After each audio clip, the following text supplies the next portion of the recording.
Hello and welcome back to a special episode of the Hoops and Hops podcast. Today, I'm joined by Southeast Melbourne Phoenix centre Dane Pineau. Dane is a fan favourite and has played in the NBL for 3 seasons and about to start his 4th. He also boasts some great on-court stats, like a personal record of 19 rebounds. Dane, welcome and thanks heaps for being on the show, man. Yeah, great. Thanks. It's really nice to be here. I have to correct you though. I've actually got 20 rebounds in a game before. Oh, really? I'm sorry. I got that off. I'm pretty sure I got that off the NBL website, so we might have to change that. Yeah, that's right. We'll have to get that fixed then, I guess. I got 20 rebounds against New Zealand in one game.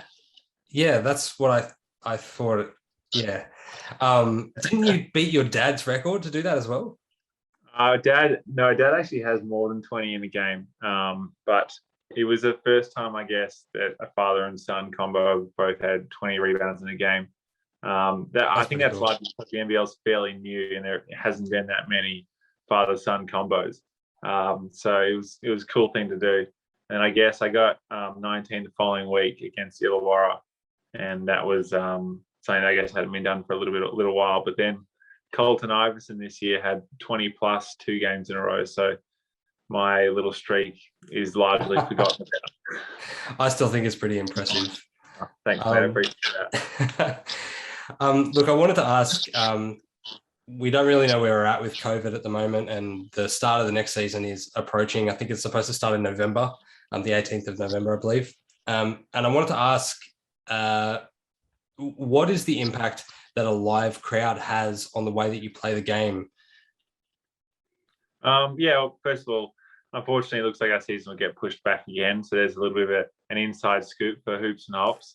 That's great. It looks like starting to be more likely to be around December 10th or 12th, so around then. That's what they're looking at the minute, which is a bummer. But it is good if it means we get fans back in the stands, because it is a lot better when fans are there. It makes the games, obviously, because to make professional sports, you have to be really competitive. So I don't think we're any less intense in the games, and there's definitely still a lot of competitive nature, but just with the crowd there, it's more enjoyable when things are going well and everyone's getting really loud and getting behind you.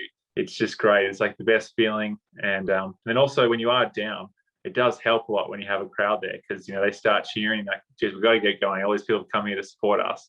We've got to get going a bit here. So the crowd definitely helps.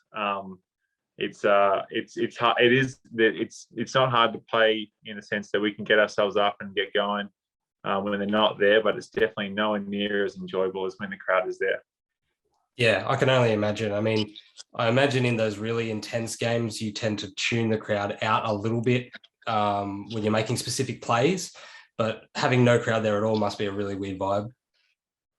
Yeah, and to be honest with you, I didn't actually experience it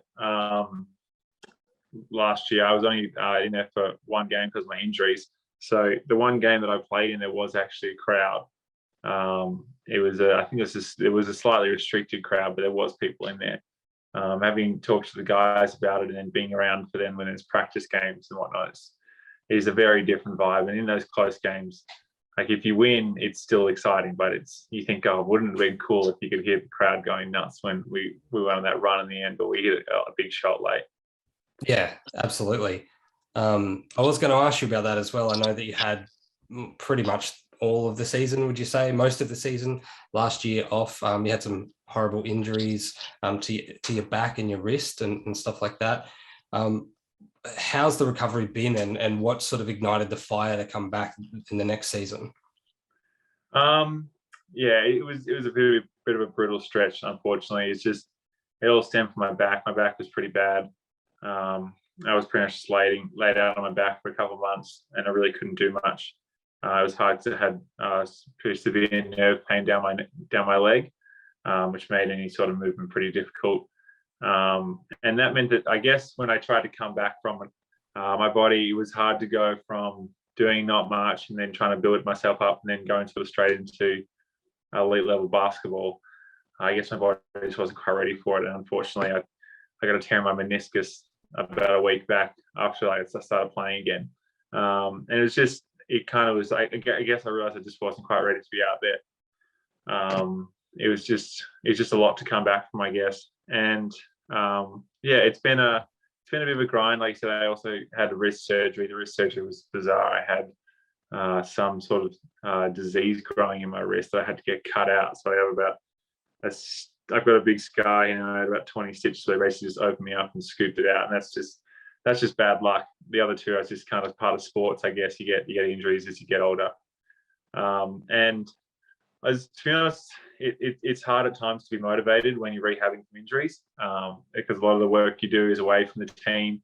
It's very different people who, especially been around team sport, when you go through your whole career and all the time you're working and practicing with people, and they can be there to encourage and motivate you. And when you're doing everything on your own, it's totally different sort of thing, I guess. And you've got to have a lot of self motivation to get back. And I had to talk to a sports psych a lot to help me get through that as well. It was a bit of a mental challenge for me. And the things that I think about when I'm struggling is I think about the people that have helped me. I think about my parents who help me out all the time. My dad a lot with basketball, my mum with regular life a lot. And then my friends and everything that supported me. And obviously I see the fans' comments on Instagram and stuff, wish me the best. And I think these guys all these guys haven't even met me, and they're still hoping the best for me. I got to get myself going and get myself right so I can pay back their support and all that. And then obviously the coaches and the players, I just wanted to get out there. I want to get out there so badly and play and help out and be with those guys. I guess that at times is motivation as well. That's awesome.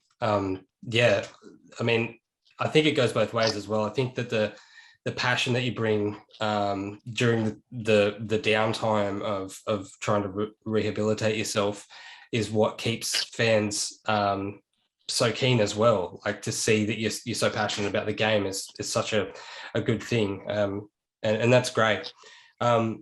Going on back to COVID for a second, I wanted to know how it's impacted sort of like the off season, and have you been able to go to training and that sort of stuff? Yeah, COVID's had a bit of an impact on us. At the minute, we only have gym availability 3 days a week, which is not so bad because, like I was saying before, the season's probably about 3 months away. So we wouldn't want to burn ourselves out by going too often with the team. But there's definitely guys, and like I'm one of them, where I need the practice, and it would probably be handy to have the gym 5 days a week. But because we're the only ones using it, and it's kind of expensive to have all the lights on just for like 1 or 2 people that want to go in those extra days, we're limited to just the 3 days on court right now. But as far as it goes, we're pretty lucky. We get to still leave the house. We get to go to training. The season has been pushed back, but we're still lucky to be have our jobs, still have our paycheck coming in. In a lot of ways, we've been fairly unscathed in this recent times, I guess. There was obviously some tough times when guys had to go into hubs last year and be away from their friends and family, and we also had to take pay cuts last year too to keep the season going. So there's been some tough times, but we're definitely in the lucky group where we have kept our jobs and we do get to go out of the house in this lockdown and train. Yeah, awesome. And what about how do you think it's going to impact the next season? I mean, is it going to be business as usual with traveling around to everywhere in Australia? I don't know. I mean, it's tough to say because obviously WA is pretty tricky to get in and out of. It's pretty tricky to get the travel bubble going with New Zealand. So we'll see how that all goes. Hopefully, everyone's getting vaxxed as quick as they can, and we can get those percentage rates up. And then I guess once we get to a certain level of vaccination, we just kind of have to live with it. And hopefully that everyone kind of adopts that mindset and we can travel around and life can return to as close to normal as possible. I think we'll be lucky that we look like we're going to, we're right on track to get that 70, 80% near the end of November. And hopefully with the summer months coming as well, we can try and stay a little bit healthy and keep the case numbers down as well as being vaccinated. So, I mean, I'm pretty confident that, we have to get to a stage where life returns to fairly normal and where the travel has to return. Otherwise, a lot of people's jobs are affected and all that. And so hopefully by the time our season starts, we'll be traveling around and being able to do a lot, have a lot of freedom to keep the season fairly regular. Yeah, absolutely. I've only had my first dose of vaccination myself But if that's what it takes to get fans back in the stadiums to go and see live games, I'll put my hand up and have 100 vaccinations if that's what it takes. I'm really looking forward to it.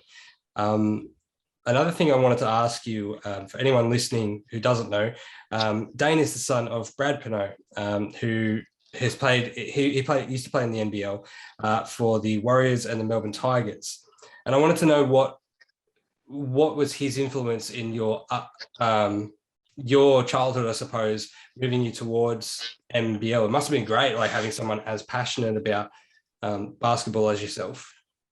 Yeah, my dad's been amazing with helping me with basketball and just sort of with life. I'm very lucky that I've had such a great dad who's always been there to help me out. And with basketball, he didn't force me into basketball. It's just something that I really enjoy. I tried a lot of sports when I was little, and Dad was very supportive for all of them. I was actually the other day, as at Fars, they were talking about a story.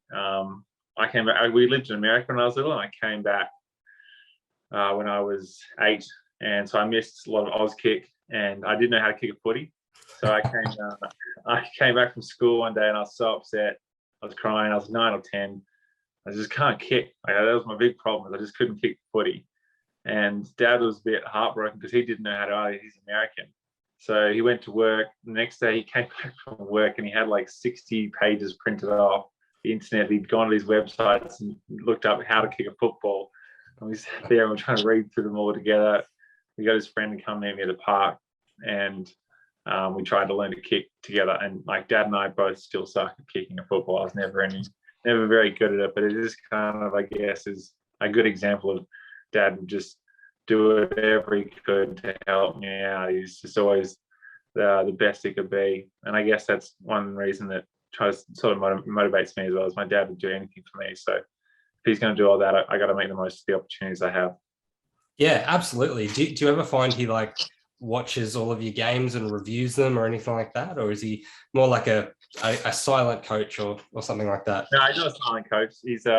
I love hearing from Dad. So I would be upset if he didn't message me with some tips and stuff after each game. He sends me messages before and after all my games. He watches all of them. Did the same thing when I was in college in America. I don't think he's missed a game of basketball I've played. So no one knows me like my dad, and no one cares as much about how I'm going as much as my dad. So I always love to hear from him because I think that he's got only my best interest in mind all the time. So I love hearing when he gives me advice. Yeah, awesome. Well, that's all the questions I had for you, man. Thanks again so much for your time and being on the show. It means a lot to me. I'm going to chuck this interview up on YouTube and wherever everyone else gets their podcast. Hoops and Hops is all over the place. But if you've enjoyed this and you want to see more interviews like this, then give me a follow, give me a subscribe, and I'll do my best. Thanks again to Dane. Means a lot. All right. Cheers, legends. No, thanks at all. Thanks for having me.